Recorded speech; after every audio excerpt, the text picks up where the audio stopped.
Hello दोस्तों, स्वागत है आप सभी का आपके अपने चैनल हिंदी साहित्य साधना में।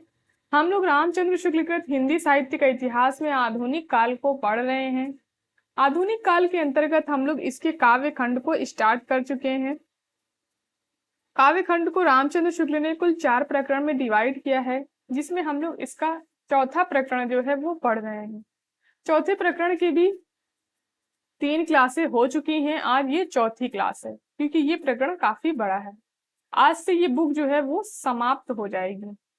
तो अगर आप लोगों ने पिछली क्लासों को नहीं देखा है तो आप लोग इसी वीडियो के डिस्क्रिप्शन बॉक्स में जाके उन क्लासों को देख सकते हैं।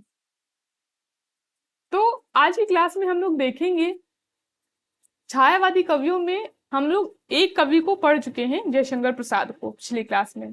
आज की क्लास में हम लोग देखेंगे सुमित्रा नंदन पंत, सूर्यकांत त्रिपाठी निराला और महादेवी वर्मा। इन 3 कवियों को आज की क्लास में हम लोग देखने वाले हैं।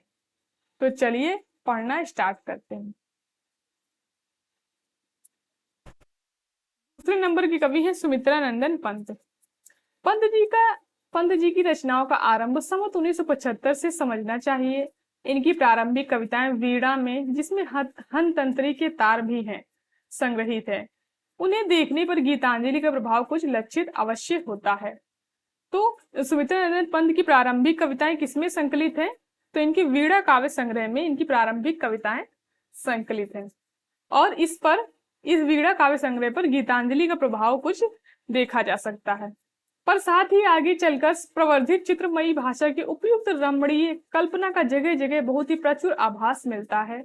गीतांजलि का रहस्यात्मक प्रभाव ऐसे गीतों को देखकर ही कहा जा सकता है। हुआ था जन संध्या आलोक, हंस रहे थे तुम पश्चिम ओर, विहंग रव बनकर मैं चितचोर। पर पंत जी की रहस्य भावना प्रायः स्वाभाविक ही रही। वाद का सांप्रदायिक स्वरूप उसने शायद ही कहीं ग्रहण किया हो। उनकी जो एक बड़ी विशेषता है, प्रकृति के सुंदर रूपों की आह्लादमयी अनुभूति, वह वीणा में कई जगह पाई जाती है। तो प्रकृति के सुंदर रूपों का वर्णन जो है वीणा में पंत जी ने किया है। सौंदर्य का आह्लाद उनकी कल्पना को उत्तेजित करके ऐसे अप्रस्तुत रूपों की योजना में प्रवृत्त करता है, जिनके प्रस्तुत रूपों की सौंदर्यानुभूति के प्रसार के लिए अनेक मार्ग खुद से जाते हैं। वीणा की कविताओं में इसने लोगों को बहुत आकर्षित किया है। प्रथम रश्मि का आना रंगने, तूने कैसे पहचाना, कहाँ कहाँ है बाल विहंगिनी, पाया तूने यह गाना। तो ये जो पंक्तियां हैं ये इनकी प्रथम रश्मि कविता की पंक्तियां हैं। और ये कविता जो है ये सिलेबस में लगी हुई भी है। ये काफी इंपॉर्टेंट पंक्तियां और पेपर में पूछी भी गई थी, तो इनको आप लोग याद रखेंगे। उस मूर्तिमती लाक्षणिकता का आभास जो पल्लव में जाकर अपनी हद को पहुंची है, वीणा से ही मिलने लगता है। मारुत ने जिसकी अलकों में चंचल चुंबन उलझाया, अंधकार का अलसित अंचल अब द्रुत ओढ़ेगा संसार, जहां स्वप्न सजते श्रृंगार। वीणा के उपरांत ग्रंथि है असफल प्रेम की। तो इनके दूसरा वीणा के बाद दूसरा जो काव्य संग्रह है वो है ग्रंथि, जिसको शुक्ल जी ने बोला है असफल प्रेम की ग्रंथि। इसमें एक छोटे से प्रेम प्रसंग का आधार लेकर युवक कवि ने प्रेम की आनंद भूमि में प्रवेश, फिर चिर विषाद के गर्त में पतन दिखाया है। तो इसमें एक युवक के प्रेम को लिया है कवि ने, उसको आनंद भूमि में प्रवेश करा के उसके बाद में चिर विषाद के गर्त में उसका पतन दिखाया है। प्रसंग की कोई नई उद्भावना नहीं है। करुणा और सहानुभूति से प्रेम का स्वाभाविक विकास प्रदर्शित करने के लिए जो व्रत उपन्यासों और कहानियों में प्रायः पाए जाते हैं, जैसे डूबने से बचाने वाले, अत्याचार से रक्षा करने वाले, बंदी गृह में पड़ने या रण क्षेत्र में घायल होने पर सेवा शुश्रूषा वालों के प्रति प्रेम संचार, उन्हीं में से चुनकर भावों की व्यंजना के लिए रास्ता निकाला गया है। यानी इन्हीं सब विषयों को लेकर के जो है कि ग्रंथि की रचना की है कवि ने। झील में नाव डूबने पर एक युवक डूबकर बेहोश होता है और आंख खुलने पर देखता है कि एक सुंदरी युवती उसका सिर अपने जंघे पर रखे हुए उसकी ओर देख रही है। इसके उपरांत दोनों में प्रेम व्यापार चलता है, पर अंत में समाज के बड़े लोग इस स्वेच्छाचार को ना सहन करके उस युवती का ग्रंथि बंधन दूसरे पुरुष के साथ कर देते हैं, अर्थात उसका विवाह जो है वो दूसरे पुरुष से कर देते हैं। यही ग्रंथि बंधन उस युवक या नायक के हृदय में एक ऐसी विषाद ग्रंथि डाल देता है जो कभी खुलती ही नहीं है। समाज के द्वारा किस प्रकार स्वभावतः उठा हुआ प्रेम कुचल दिया जाता है, इस कहानी द्वारा कवि को यही दिखाना था। यद्यपि प्रेम का स्रोत कवि ने करुणा की गहराई से निकाला है, पर आगे चलकर उसके प्रभाव भारतीय पद्धति के अनुसार हास्य विनोद की झलक भी दिखाई है। कहानी तो एक निमित्त मात्र जान पड़ती है, वास्तव में सौंदर्य, भावना की अभिव्यक्ति, आशा, उल्लास, वेदना, स्मृति इत्यादि के अलग अलग व्यंजना पर ही ध्यान जाता है। अब यहाँ ये पंक्तियां इंपॉर्टेंट है। पंत जी की पहली रचना पल्लवन है, जिसमें प्रतिभा के उत्साह या साहस का पुराने काव्य पद्धति के विरुद्ध प्रतिक्रिया का बहुत बढ़ा चढ़ाकर प्रदर्शन है। इसमें चित्रमयी भाषा, लाक्षणिक वैचित्र्य, अप्रस्तुत विधान इत्यादि की विशेषताएं प्रचुर परिमाण में भरी पाई जाती हैं। वीणा, पल्लव दोनों में अंग्रेजी कविताओं से लिए हुए भाव और अंग्रेजी भाषा से लिए हुए लाक्षणिक प्रयोग बहुत से मिलते हैं। तो ये पूछा जा सकता है कि इनके किन काव्य संग्रहों में अंग्रेजी कविताओं से लिए हुए भाव और अंग्रेजी भाषा के लाक्षणिक प्रयोग मिलते हैं, तो वीणा और पल्लव में मिलते हैं। कहीं कहीं आरोप और अध्यवसान अर्थ और आशक्त है, केवल चमत्कार और वक्रता के लिए रखे प्रतीत होते हैं। जैसे नैनों के बाल यानी आंसू, बाल शब्द जोड़ने की प्रवृत्ति अधिक पाई जाती है, जैसे मधुबाल, मधुपो के बाल शब्द का मनमानी लिंगों में प्रयोग भी प्रायः मिलता है। कहीं कहीं वैचित्र के लिए एक ही प्रयोग में दो लक्षणाएं गुम्फित पाई जाती हैं, अर्थात एक लक्ष्यार्थ से फिर दूसरे लक्ष्यार्थ पर जाना पड़ता है। जैसे मर्म पीड़ा के हास में पहले हास का अर्थ लक्षणा द्वारा वृद्धि या विकास लेना पड़ता है, फिर यह जानकर कि सार संबोधन कवि अपने या अपने मन के लिए करता है, हमें सारी पदावली का उपादान लक्षणा द्वारा लक्ष्यार्थ लेना पड़ता है। हे बढ़ी हुई मर्म पीड़ा समझने वाले मन। इसी प्रकार कहीं कहीं दो अप्रस्तुत में एक उलझे हुए पाए जाते हैं, दो अप्रस्तुत भी एक में उलझे हुए पाए जाते हैं। जैसे अरुण कलियों से कोमल घाव, पहले घाव के लिए वर्ण के सदृश और कोमल के सधर्म से कली की उपमा दी गई है, पर घाव स्वयं अप्रस्तुत या लाक्षणिक है और उसका अर्थ है कसकती हुई स्मृति। इस तरह एक अप्रस्तुत लाकर फिर प्रस्तुत के लिए दूसरा प्रस्तुत लाया गया है। इसी प्रकार दो दो उपमान एक में उलझे हुए हमें गुंजन की इन पंक्तियों में मिलते हैं। अरुण अधरों की पल्लव प्रात मोतियों सा हिलता हिमहास। तो इन पंक्तियों में शुक्ल जी ने काव्य की विशेषता बताई है पंत जी के। कहीं कहीं पर साम्य बहुत ही सुंदर और व्यंजक है, वे प्रकृति के व्यापारों द्वारा मानसिक व्यापारों की बड़ी ही रमणीय व्यंजना करते हैं। जिस प्रकार भावों या मनोवृत्तियों का स्वरूप बाह्य वस्तुओं के साम्य द्वारा सामने लाया जाता है, उसी प्रकार कभी कभी बाह्य वस्तुओं के साम्य के लिए अभ्यंतर भाव या मनोव्यापारों की ओर संकेत किया जाता है। जैसे अचल के जब वे विमल विचार अवनी से उठ उठकर ऊपर विपुल व्यापकता में अधिकार लीन हो जाते हैं सत्वर। ये पंक्तियां जो है ये इंपॉर्टेंट है। हिमालय प्रदेश में यह दृश्य प्रायः देखने को मिलता है। रात में जो बादल खड्डों में भर जाते हैं वे प्रभात होते ही धीरे धीरे बहुत से टुकड़ों में बढ़कर पहाड़ के ऊपर इधर उधर चढ़ते दिखाई देने लगते हैं, यानी वो उड़ने लगते हैं और अंत में अनंत आकाश में विलीन हो जाते हैं। इसका साम्य कवि ने अंचल ध्यान में मग्न योगी से दिखाया है, जिसका निर्मल मनोवृत्तियां उच्चता को प्राप्त होती हुई अनंत सत्ता में मिल जाती हैं। उन बादलों की तुलना जो है वो योगी के मनोवृत्तियों से की है कवि ने। पर छाया, विचि विलास, नक्षत्र ऐसी कविताओं में जहां उपमानों के ढेर लगे हुए हैं, बहुत से उपमान पुराने ढंग के खिलवाड़ के रूप में भी है। तो छाया, विचि विलास और नक्षत्र ये पंत जी की कविताएं हैं। यहाँ पर विचि विलास की पंक्तियां दी हुई हैं। बारी बेली सी फैल अमूल छा अपत्र सरिता के फूल, विकास हो सकुचा नवजात बिना नाल के फेनिल फूल। तो ये विचि विलास की पंक्तियां हैं। ये पंक्तियां नक्षत्र की हैं।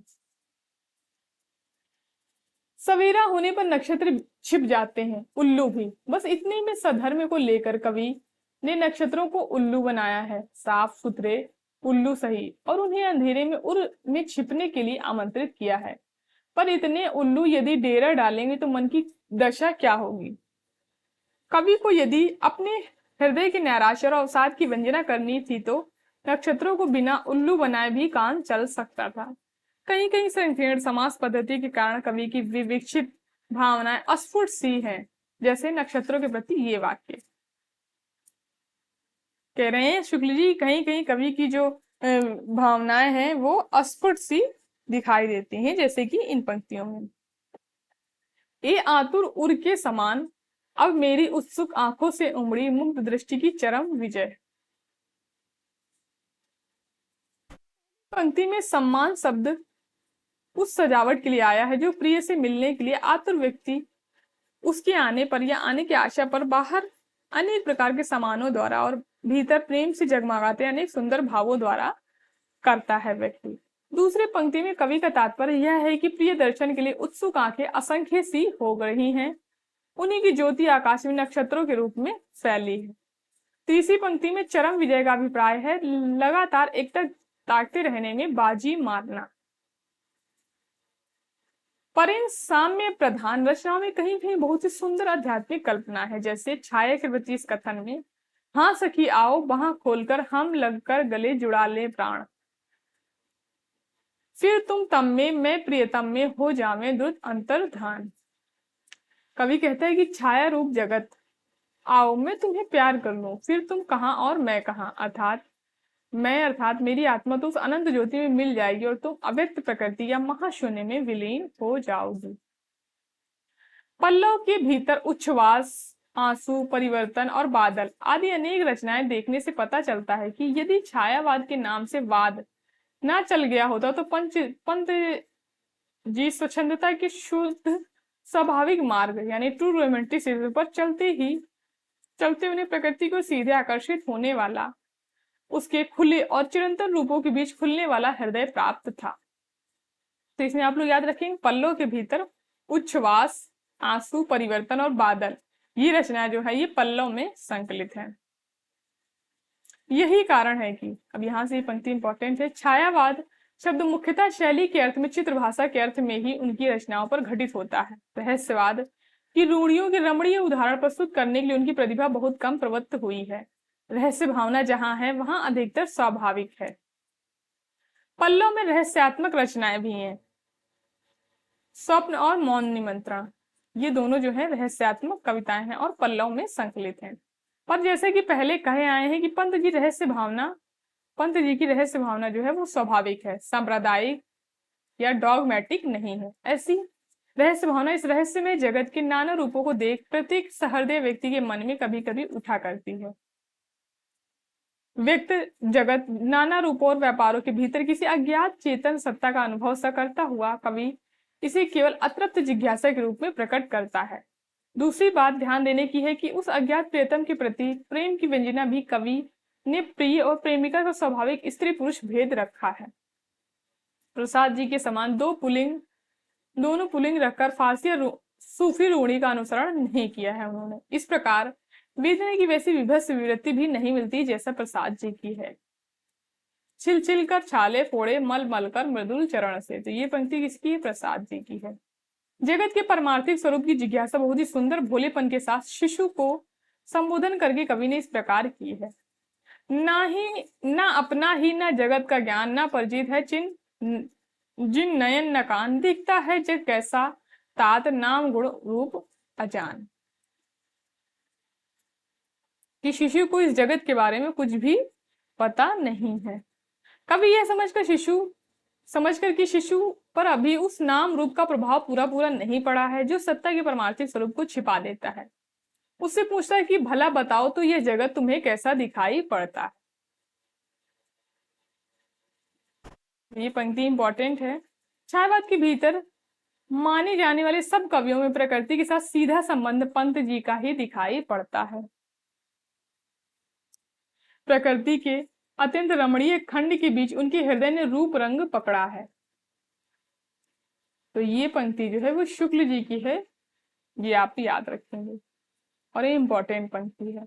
पल्लव, उच्छ्वास और आंसू में हम उस मनोरम खंड की परमार्थ स्मृति पाते हैं। यह अवश्य है कि सुषमा की उमंग भरी भावना के भीतर हम उन्हें रमते देखते हैं। बादल को अनेक नेत्राभिराम रूपों में उन्होंने कल्पना की रंगभूमि पर ले आकर देखा है, जैसे फिर परियों के बच्चे से हम सुबह सीप के पंख पसार, समुद्र पैरते शुचि ज्योत्सना में पढ़कर पकड़ इंदु के कर सुकुमार। तो ये बादल की पंक्तियां हैं। पर प्रकृति के बीच उनके गुण और व्यापक सौहार्द तक, ग्रीष्म की ज्वाला से संतप्त चराचर पर उसकी छाया के मधुर स्निग्ध शीतल प्रभाव तक, उसके दर्शन से तृप्त कृषकों के आशापूर्ण उल्लास तक कवि ने दृष्टि नहीं बढ़ाई है। यानी अपनी दृष्टि का विस्तार जो है इन विषयों तक नहीं किया है। कल्पना के आरोप पर ही जोर देने वाले कलावाद के संस्कार और प्रतिक्रिया की जोश ने उस मेघ को उस व्यापक प्रकृति भूमि पर ना देखने दिया जिस पर कालिदास ने देखा था। आरोप विधायनी कल्पना की अपेक्षा प्रकृति के बीच किसी वस्तु के गुण और अगुण संबंध प्रसार का चित्रण करने वाली कल्पना अधिक गंभीर और मार्मिक होती है। साम्य का आरोप भी निसंदेह एक बड़ा विशाल सिद्धांत लेकर काव्य में चला है। वह जगत के अनंत रूपों या व्यापारों के बीच फैले हुए उन मोटे और महीन संबंध सूत्रों की झलक सी दिखाकर नर सत्ता के सूनेपन का भाव दूर करता है। अखिल सत्ता के एकत्व की आनंदमयी भावना जगाकर हमारे हृदय का बंधन खोलता है। हम रमणी के मुख के साथ कमल स्मृति के साथ अध खिली कलिका सामने पाते हैं। तब ऐसा अनुभव होता है कि एक सौंदर्य धारा से मनुष्य भी और पेड़ पौधे भी रंग रूप प्राप्त करते हैं। यहीं तक नहीं, भाषा ने व्यवहार की सुगमता के लिए अलग अलग शब्द रचकर जो भेद खड़े किए हैं, वे भी कभी कभी आरोपों के सहारे थोड़ी देर के लिए हमारे मन से दूर हो जाते हैं। यदि किसी बड़े पेड़ के नीचे उसके गिरे हुए बीजों से जमे हुए छोटे छोटे पौधों को हम आसपास खेलते हुए उसके बच्चे कहें तो आत्मीयता का भाव झलक जाएगा। कलावाद के प्रभाव से जिस सौंदर्यवाद का चलन यूरोप के काव्य क्षेत्र के भीतर हुआ, उसका पंत जी पर पूरा प्रभाव दिखाई देता है। यानी सौंदर्यवाद का जो चलन यूरोप की काव्य क्षेत्र में हुआ था, उसका प्रभाव पंत जी के काव्य पर पड़ा है, ऐसा शुक्ल जी का मानना है। उन्होंने स्पष्ट रूप से कई स्थानों पर सौंदर्य चयन को अपने जीवन की साधना कहा है। जैसे धूल के ढेरी में अनजान छिपे हैं मेरे मधुमय गान, कुटिल कांटे हैं कहीं कठोर, जटिल तरुजाल है किसी और। तो ये पंक्तियां इंपॉर्टेंट है। उस समय कवि प्रकृति के केवल सुंदर मधुर पक्ष में अपने हृदय के कोमल और मधुर भावों के साथ लीन था। कर्म मार्ग उसे कठोर दिखाई पड़ता था। कर्म सौंदर्य का साक्षात्कार उसे नहीं हुआ था, उसका साक्षात्कार आगे चलकर हुआ, जब वह धीरे धीरे जगत और जीवन के पूर्ण स्वरूप की ओर दृष्टि अपने ले गया। पंत के अंत में पंत जी की जगत के विषम परिवर्तन के नाना दृश्य सामने लाए गए हैं। जो इनकी परिवर्तन कविता, उसमें जगत के विषम और नाना दृश्य जो है वो सामने लाए गए हैं। इसकी प्रेरणा शायद उनके व्यक्तिगत जीवन की किसी विषम स्थिति ने की है। जगत की परिवर्तनशीलता मनुष्य जाति को चिरकाल से क्षुब्ध करती आ रही है। परिवर्तन संसार का नियम है। यह बात स्वतः सिद्ध होने पर भी सहार्दय और कवियों का मर्म स्पर्श करती रही है और करती रहेगी, क्योंकि इसका संबंध जीवन के नित्य स्वरूप से है। जीवन के व्यापक क्षेत्र में प्रवेश के कारण कवि कल्पना को कोमल, कठोर, मधुर, कटु, करुण, भयंकर कई प्रकार की भूमि पर बहुत दूर तक एक संबद्ध धारा के रूप में चलना पड़ा है। जहाँ कठोर और भयंकर, भव्य और विशाल तथा अधिक अर्थ समन्वित भावनाएं हैं, वहां कवि ने रोला छंद का सहारा लिया है। काव्य में चित्रमयी भाषा सर्वत्र अनिवार्य नहीं, सृष्टि के गुण अगुण मार्मिक तथ्यों के चयन द्वारा भी किसी भावना को मर्म स्पर्शी स्वरूप प्राप्त हो जाता है। इसका अनुभव शायद पंत जी को एक धारा में चलने वाली लंबी कविता के भीतर हुआ है। इनकी जो परिवर्तन कविता है वो लंबी कविता है एक। इसी से कहीं कहीं हम सीधे सादे रूप में चुने हुए मार्मिक तथ्यों का सहारा मात्र पाते हैं। तुम नशंस नभ से जगति पर चढ़ अनियंत्रित करते हो संस्कृति को उत्पीड़ित, पद मर्दित, नग्न नगर कर भग्न भवन प्रतिमाएं खंडित, हर लेते हो वैभव, हर लेते हो विभा कला कौशल चिर संचित। तो ये जो पंक्तियां हैं ये इनकी परिवर्तन कविता की पंक्तियां हैं। ये कविता जो है ये भी सिलेबस में लगी हुई है पंत जी की, तो ये पंक्तियां इंपॉर्टेंट हो जाती हैं। चित्रमयी लाक्षणिक भाषा तथा रूपक आदि का भी बहुत सफल प्रयोग इस रचना के भीतर हुआ है। उसके द्वारा तीव्र मर्म वेदन जगाने वाली शक्ति की पूरी प्रतिष्ठा हुई है। दो एक उदाहरण यहाँ पर दिए जा रहे हैं इस कविता के। अहे निष्ठुर परिवर्तन, अहे वासुकी सहस्त्र फन, लक्ष्य अलक्षित चरण तुम्हारे चिन्ह निरंतर छोड़ रहे हैं जगत के विकसित वक्ष स्थल पर। छत छत फेनोच्छिसित स्फीत भूतकार भयंकर घुमा रहे हैं घनाकार जगती का बर। तो ये परिवर्तन कविता की पंक्तियां और काफी इंपॉर्टेंट पंक्तियां हैं। पहले तो कवि लगातार सुख का दुख में, उत्थान का पतन में, उल्लास का विषाद में, सरस सुषमा का शुष्कता और म्लानता में परिवर्तन सामने लाकर हाहाकार का एक विश्वव्यापक स्वर सुनता हुआ क्षोभ से भर जाता है। फिर परिवर्तन के दूसरे पक्ष में भी दुख दशा से सुख दशा की प्राप्ति पर भी थोड़ा दृष्टिपात करके चिंतनोन्मुख होता है। यानी पहले सुख का दुख में, उत्थान का पतन में, उल्लास का विषाद में एक दृश्य प्रस्तुत करते हैं कवि। फिर उसके बाद में फिर दुख दशा का सुख दशा में और बुरे का अच्छा, इस तरीके करके दृश्य भी प्रस्तुत किया है कवि ने। और परिवर्तन को एक महाकरुण कांड के रूप में देखने के स्थान पर सुख दुख की उलझी हुई समस्या के रूप में देखता है, जिसकी पूर्ति इस व्यक्ति जगत में नहीं हो सकती, जिसका सारा रहस्य इस जीवन की उस पार ही खुल सकता है। आज का दुख कल का आह्लाद और कल का सुख आज विषाद, समस्या स्वप्न गुण संसार, पूर्ति जिसकी उस पार। इन पंक्तियों से इनके प्रकट होता है। इस प्रकार तात्विक दृष्टि जगत के द्वंद्वात्मक विधान को समझकर कवि अपने मन को शांत करता है। मूंदती नयन मृत्यु की रात, खोलती नव जीवन की प्रात, म्लान कुसुमों की मृदु मुस्कान, फलों में फलती चिर अमलान। ये पंक्ति इंपॉर्टेंट है और ये वाली इंपॉर्टेंट है पंक्ति। बिना दुख के सब सुख निस्सार, बिना आंसू के जीवन भार, दीन दुर्बल है रे संसार, इसी से क्षमा दया और प्यार। जीवन का एक सत्य स्वरूप अत्यंत मार्मिक अर्थपथ पर संबद्ध रूप में चलने के कारण, कल्पना को क्रीड़ा वाग वैचित्र पर प्रधान लक्ष्य न रखने के कारण इस परिवर्तन नाम की सारी कविता एक समन्वित प्रभाव जो है वो पड़ता है। पल्लव के उपरांत गुंजन में हम पंत जी को जगत और जीवन के प्रकट क्षेत्र के भीतर बढ़ते हुए पाते हैं। यद्यपि प्रत्यक्ष बोध से अतृप्त होकर कल्पना की रुचिरता से तप्त होने और बुद्धि व्यापार से क्लांत होकर रहस्य की छाया में विश्राम करने की प्रवृत्ति साथ ही साथ बनी हुई है, कवि जीवन का उद्देश्य बताता है कि इस चारों ओर खिले हुए जगत की सुषमा से अपने हृदय को संपन्न करना। क्या यह जीवन सागर में जलभार मुखर भर देना। कुसुमित पुलिनों की क्रीड़ा व्रीड़ा से तनिक न लेना। पर इस जगत में सुख सुषमा के साथ दुख भी तो है। इसके साथ सुख दुखात्मक स्वरूप के साथ कवि अपने हृदय का सामंजस्य कर लेता है।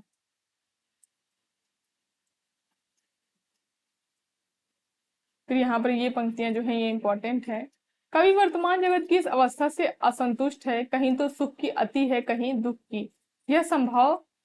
वह जो है वो संभाव चाहता है, सब जगह एक जैसा भाव चाहता है। जग में पीड़ित है अति दुख से, जग से पीड़ित रे अति सुख से। जग पीड़ित है अति दुख से, जग से पीड़ित रे अति सुख से।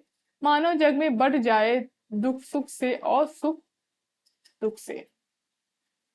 मानव नाम की कविता में जीवन सौंदर्य की नूतन भावना का उदय कवि अपने मन में इस प्रकार चाहता है। मेरे मन के मधुबन में सुषमा के शिशु मुस्काओ, नव नव सांसों का सौरभ, नव मुख का सुख बरसाओ। बुद्धि पक्षी ही प्रधान हो जाने से हृदय पक्षी जिस प्रकार दब गया है और श्रद्धा विश्वास का हास होता जा रहा है, इसके विरुद्ध यूरोप के अनातोले, फ्रांस आदि कुछ विचारशील पुरुषों ने जो आंदोलन उठाया, उसका आभास भी पंत जी की इन पंक्तियों में मिलता है। सुंदर विश्वासों से ही बनता रे सुखमय जीवन। नौका विहार का वर्णन अप्रस्तुत आरोपों से अधिक आच्छादित होने पर भी प्रकृति के प्रत्यक्ष रूपों की ओर कवि का खिंचाव सूचित करता है। जैसे और जगह वैसे ही गुंजन में भी पंत जी की रहस्य भावना अधिकतर स्वाभाविक पथ पर पाई जाती है। दूर तक फैले हुए खेतों और मैदानों की छोर पर वृक्षावली की जो धुंधली हरिताभ रेखा से क्षितिज से मिलती दिखाई पड़ती है, उसके उधर किसी मधुर लोक की कल्पना स्वभावता होती है। दूर उन खेतों के उस पार जहां गई है नील झंकार, छिपा छाया वन में सुकुमार, स्वर्ग की परियों का संसार। कहने क्षितिज के उस पार जो है स्वर्ग की परियों का संसार जो है वो छिपा हुआ है।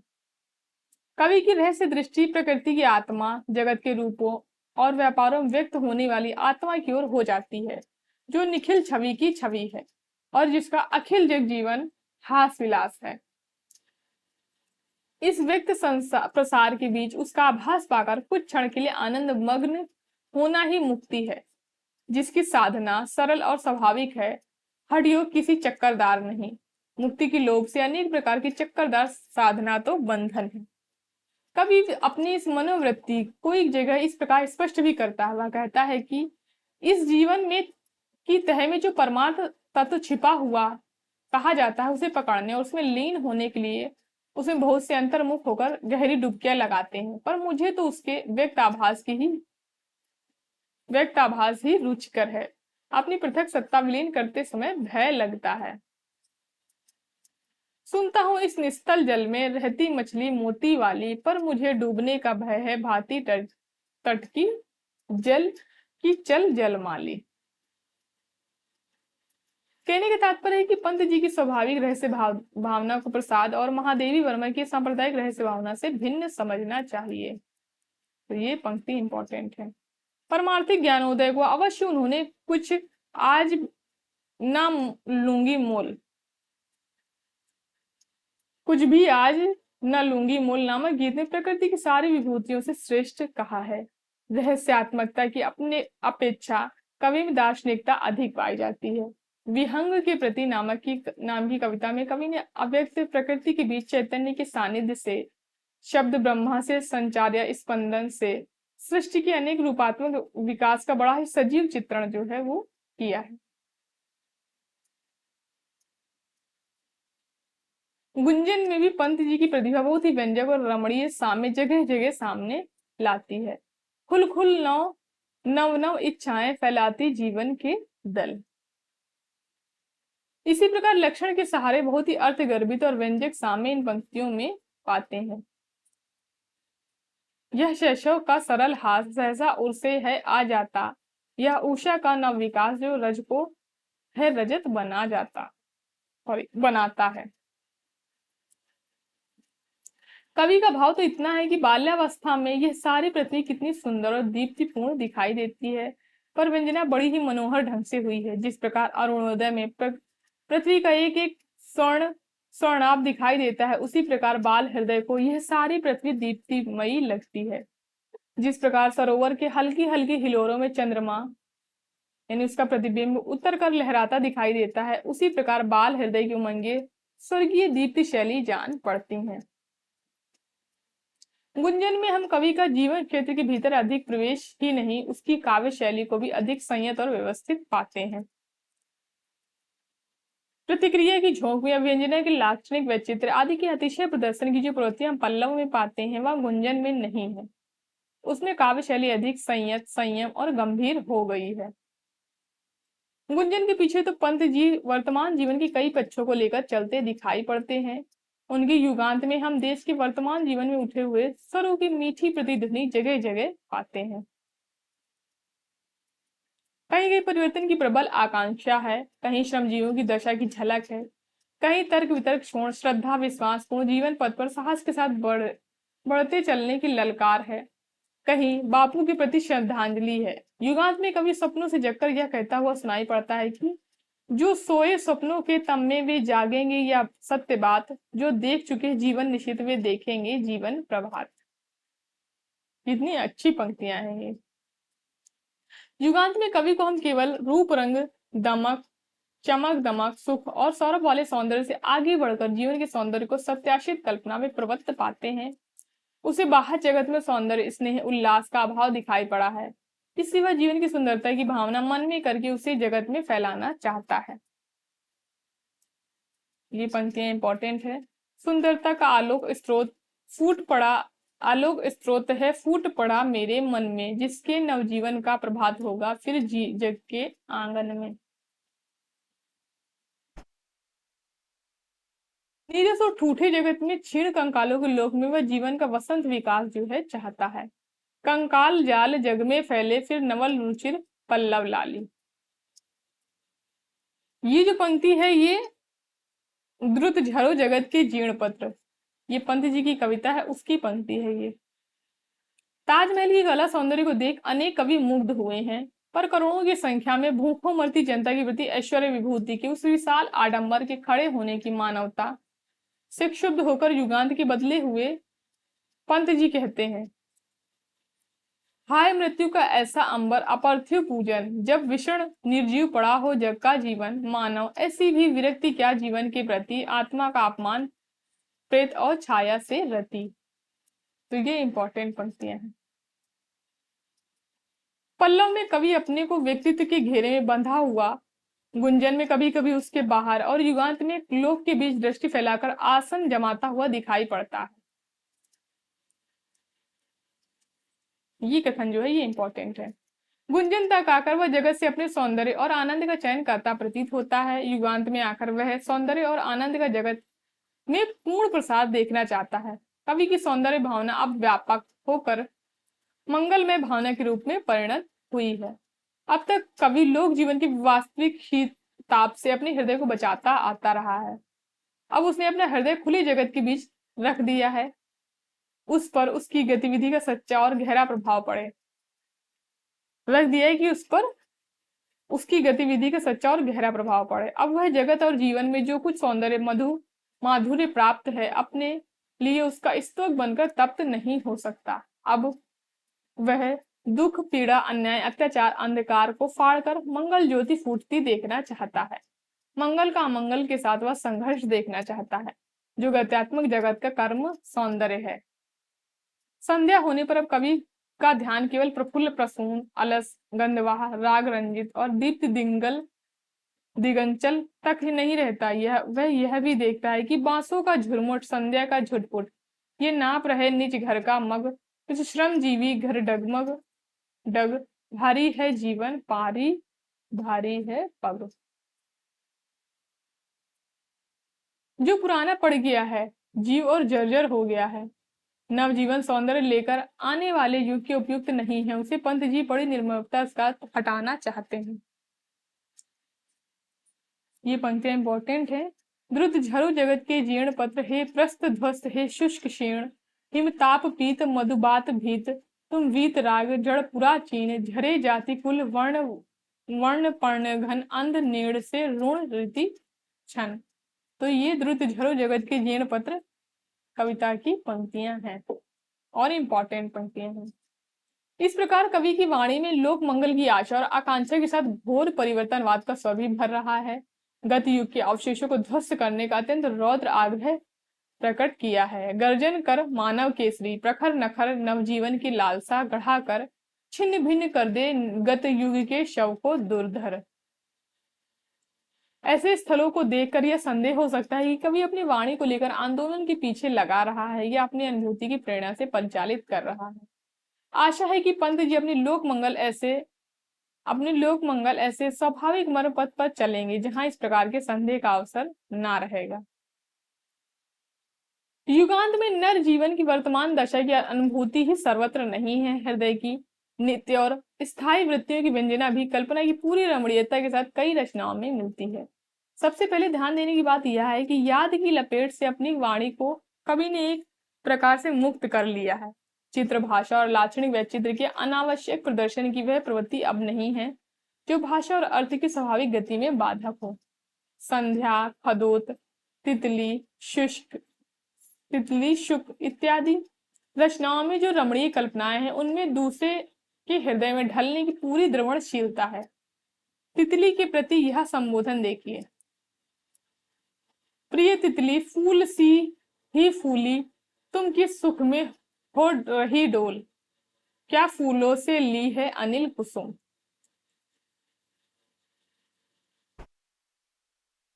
हवा में उड़ती रंग बिरंगी तितलियों के लिए अनिल कुसुम शब्द की रमणीयता सबका हृदय स्वीकार करेगा। इस प्रकार खदोत के सहसा चमक उठने पर यह सीधी सादी सुंदर भावना है। अंधियाली घटा में सहसा हरित स्फुलिंग सदरंग फूटा वह।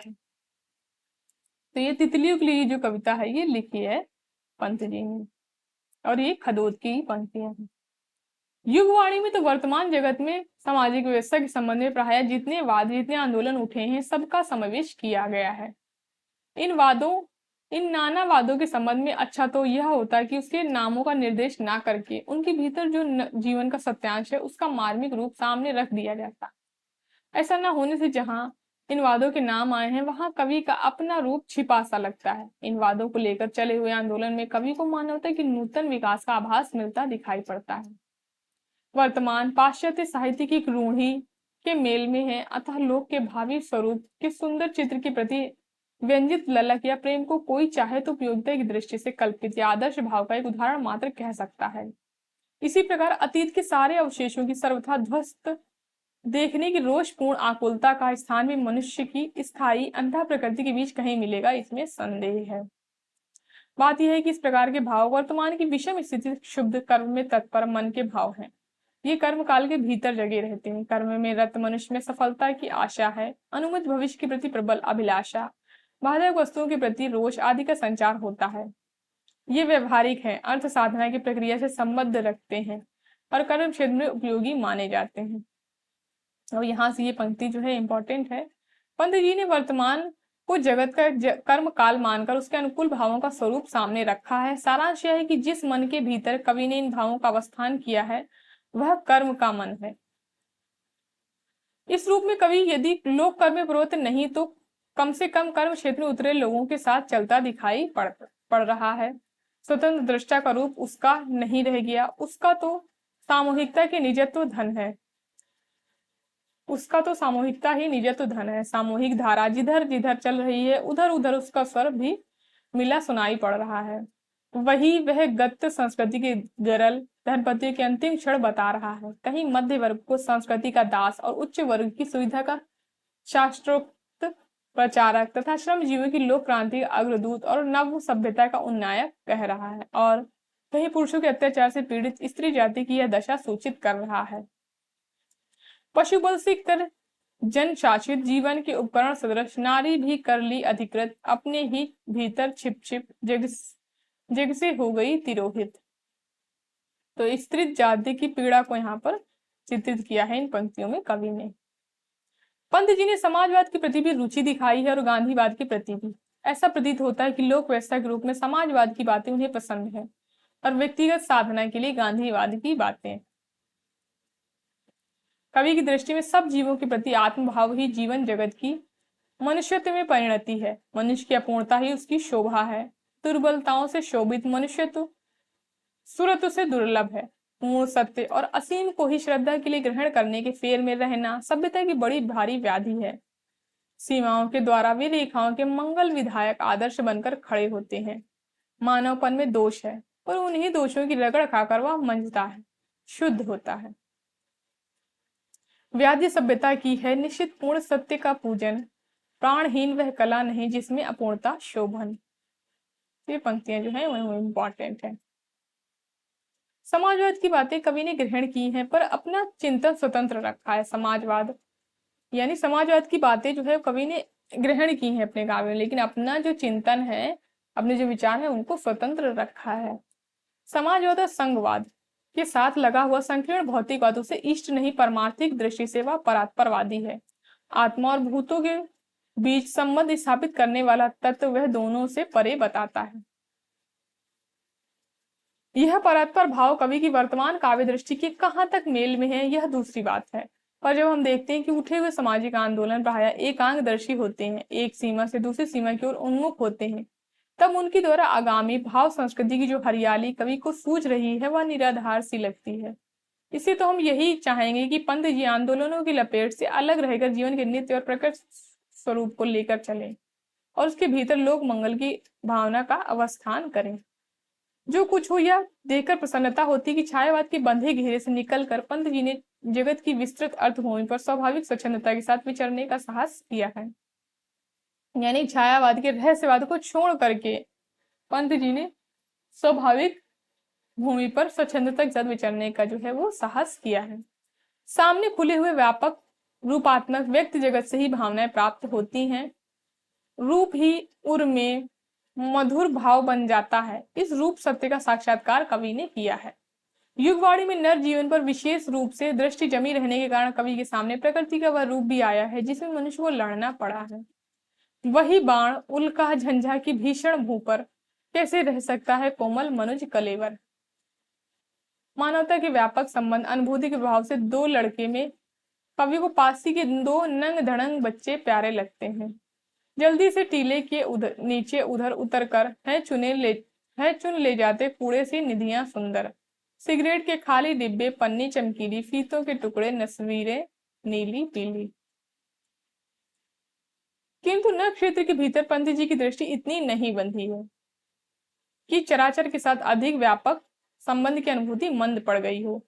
युगवाणी में हम देखते हैं कि हमारे जीवन पथ के चारों ओर पड़ने वाली प्रकृति की साधारण छोटी से छोटी वस्तु को भी कवि कुछ अपनेपन के साथ देखता है। समस्त पृथ्वी पर निर्भय विचरण करती जीवन की अक्षय चींटी का कल्पनापूर्ण वर्णन हमें मिलता है। कवि के हृदय प्रसार का सबसे सुंदर प्राण हमें दो मित्र में मिलता है, जहां उसने एक टीली पर पास खड़े चिलबिल के दो पेड़ों की बड़ी मार्मिकता के साथ दो मित्रों के रूप में देखा है। तो दो मित्रों कविता में दो मित्रों का नहीं, दो चीड़ के पेड़ों का वर्णन किया गया है। उस निर्जन टीले पर दोनों चिलबिल एक दूसरे से मिले हैं, मित्रों से हैं खड़े। शहद चाटने वालों और गुलाब की रूह सूंघने वालों को चाहे इसमें कुछ ना मिले, पर हमें तो इसके भीतर चराचर के साथ मनुष्य के संबंध की बड़ी प्यारी भावना मिलती है। झंझा में नीम का चित्रण बड़ी स्वाभाविक पद्धति पर है। पंत जी को छायावाद और रहस्यवाद से निकलकर स्वाभाविक स्वच्छंदता यानी ट्रू रोमांटिसिज्म की ओर बढ़ते देख हमें अवश्य संतोष होता है। फिर तीसरे नंबर में जो कवि है वो आते हैं सूर्यकांत त्रिपाठी निराला। पहले कहा जा चुका है छायावाद ने पहले बंगला की देखा देखी अंग्रेजी ढंग की प्रगीत पद्धति का अनुसरण किया। प्रगीत पद्धति में नाद सौंदर्य की ओर अधिक ध्यान रहने से संगीत तत्व का अधिक समावेश देखा जाता है। परिणाम यह होता है कि समन्वित अर्थ की ओर झुकाव कम हो जाता है, क्योंकि संगीत तत्व का समावेश जो है वो अधिक हो जाता है कविता में। हमारे यहाँ संगीत राग रागनियों में बंधकर चलता आया है, पर यूरोप में उस्ताद लोग तरह तरह की स्वरलिपियों को अपनी नई नई योजनाओं का कौशल दिखाते हैं। जैसे और सब बातों की वैसे ही संगीत की अंग्रेजी ढंग की नकल पहले बंगाल में जो है वो शुरू हुई। इस नए ढंग की ओर निराला जी सबसे अधिक आकर्षित हुए और अपने गीतों में उन्होंने उसका पूरा जौहर दिखाया। संगीत को काव्य को संगीत के अधिक निकट लाने का सबसे अधिक प्रयास जो है वो निराला जी ने किया। तो संगीत को काव्य के और काव्य को संगीत के अधिक निकट लाने का प्रयास सबसे ज्यादा किसने किया? तो निराला जी ने किया है। एक तो खड़ी बोली, दूसरी स्वरों की घटती बढ़ती के साथ मात्राओं को स्वेच्छानुसार विभाग।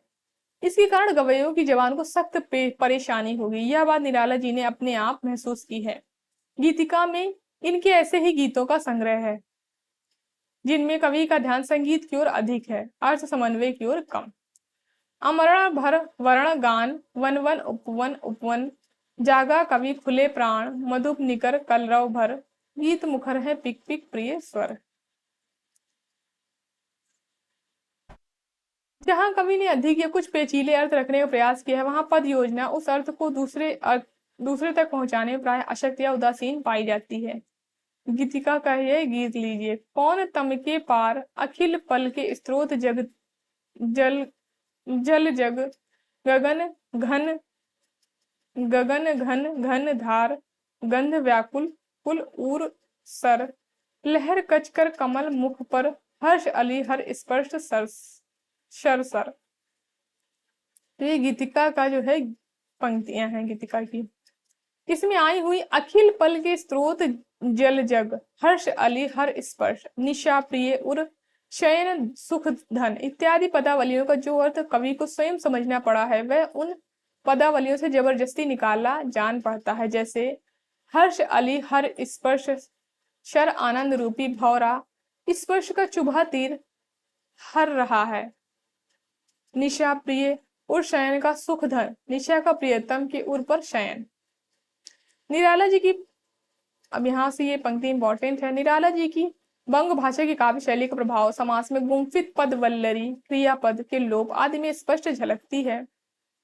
लाक्षणिक वैलक्षण्य लाने की प्रवृत्ति इनमें उतनी नहीं पाई जाती जितनी प्रसाद और पंत में है। तो ये कथन इंपॉर्टेंट है।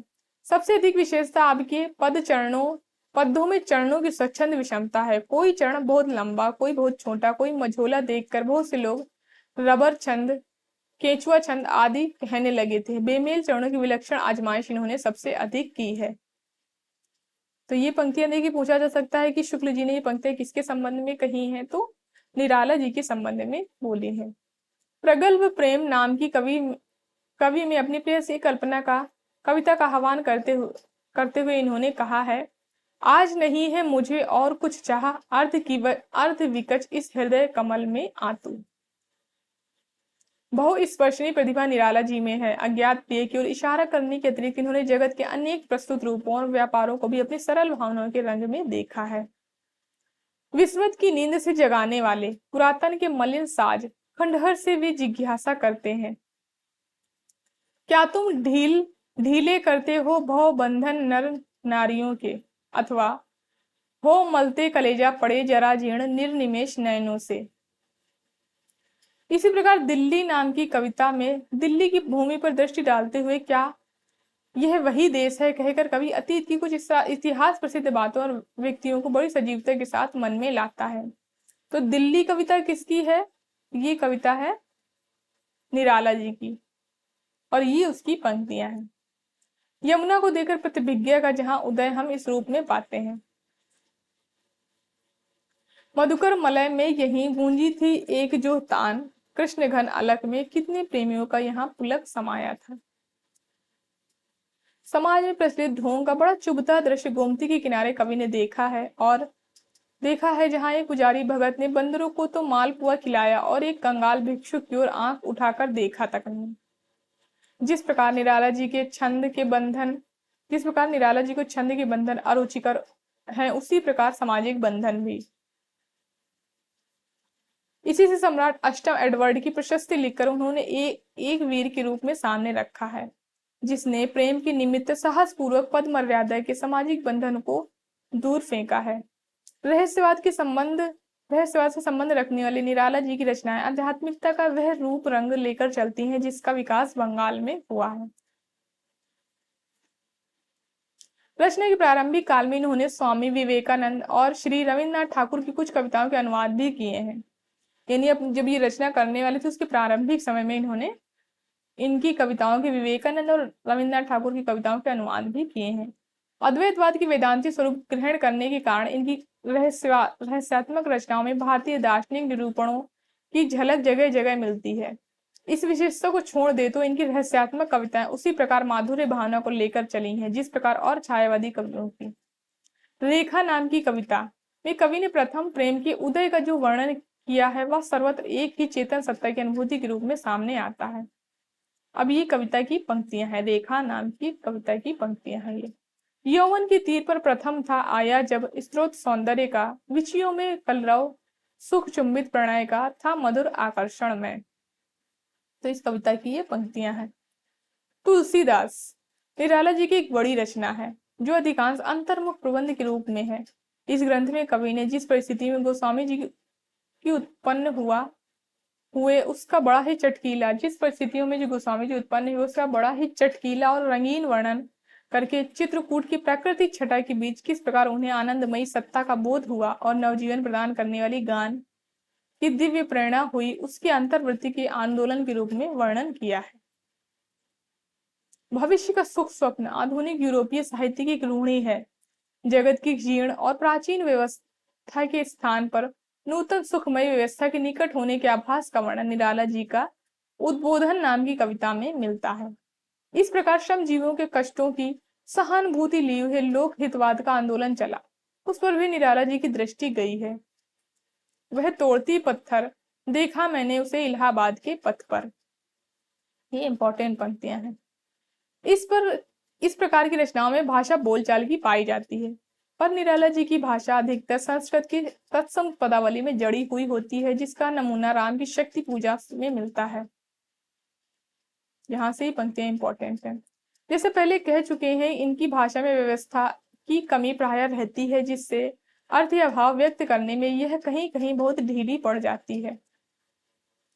अब चौथे नंबर पे जो कवि है वो है श्रीमती महादेवी वर्मा। छायावादी कहे जाने वाली कवियों में महादेवी वर्मा जी ही रहस्यवाद के भीतर रही हैं। उस अज्ञात प्रेतम के लिए वेदना ही इनके हृदय का भाव केंद्र है, जिससे अनेक प्रकार की भावनाएं छूट छूट कर झलक मारती हैं। वेदना से इन्होंने अपना स्वाभाविक प्रेम व्यक्त किया है, उसी की में वे रहना चाहती हैं। उसके आगे मिलन सुख को भी वे कुछ नहीं गिनती। वे कहती हैं, मिलन का नाम मत लो, मैं विरह में चिर हूं। इस वेदना को लेकर उन्होंने हृदय की ऐसी अनुभूतियां सामने रखी जो लोकोत्तर हैं।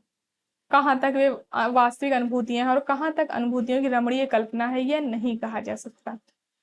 एक पक्ष में अनंत सुषमा, दूसरे पक्ष में अपार वेदना, विश्व के छोर हैं, जिनके बीच उनकी अभिव्यक्ति होती है। यह दोनों दो ओरें थी संस्कृति की चित्रपटी की। पीड़ा का चस्का इतना है कि तुमको पीड़ा में ढूंढा, तुमको ढूंढूंगी, तुम में ढूंढूंगी पीड़ा। तुमको पीड़ा में ढूंढा, तुमको ढूंढेगी पीड़ा। ये पंक्तियां जो है इंपॉर्टेंट है। इनकी रचनाएं समय समय पर संग्रहों में निकलती हैं। निहार, रश्मि, नीरजा और सांध्यगीत अब इनका एक में संग्रह करके यामा के नाम से बड़े आकर्षक रूप में निकाला गया है। गीत लिखने में जैसी सफलता महादेवी जी को हुई, वैसी किसी और को नहीं हुई। तो ये कथन शुक्ल जी का है। ना तो भाषा का ऐसा स्निग्ध और प्रांजल प्रभाव और कहीं मिलता है, ना हृदय की ऐसी भाव भंगिमा। जगह जगह ऐसी ढली हुई और अनूठी व्यंजना से भरी हुई पदावलियां मिलती हैं कि हृदय खिल उठता है।